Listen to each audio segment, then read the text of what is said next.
రేవంత్ రెడ్డి అనగానే ఒక దూకుడు, పరుషమైన పదజాలం, ప్రత్యర్థులపై చురుకైన వాగ్బానాలు, అవసరమైతే ఎంతవరకైనా సరే వెళ్లి విమర్శించే తెగింపు. ఇవి మాత్రమే చాలా మంది గమనిస్తుంటారు. కొందరు వాటిని విమర్శిస్తూ ఉంటారు. కానీ అదే రేవంత్ రెడ్డిలో ఆ దూకుడుని మించిన మానవత్వం, ఉన్నతమైన వ్యక్తిత్వం కూడా ఉందని చాలా సంఘటనలు నిరూపించాయి.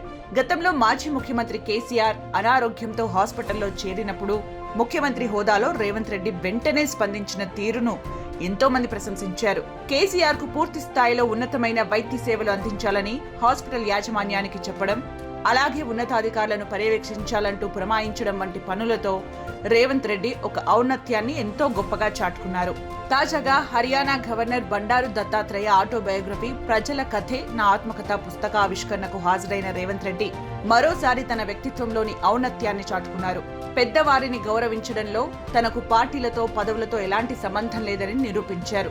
ఈ సందర్భంగా తన రాజకీయ ప్రస్థానాన్ని గుర్తు చేసుకుంటూ తన స్కూల్ చదువు బీజేపీలో అని, కాలేజీ చదువు టీడీపీలో అని, ప్రస్తుతం ఉద్యోగం కాంగ్రెస్ అగ్రనాయకుడు రాహుల్ గాంధీ వద్ద చేస్తున్నానని చెబుతూ తన వ్యక్తిత్వానికి పార్టీలు, పదవులతో సంబంధం లేదని, అందరూ తనకు ఒకటేనని నిరూపించుకున్నారు.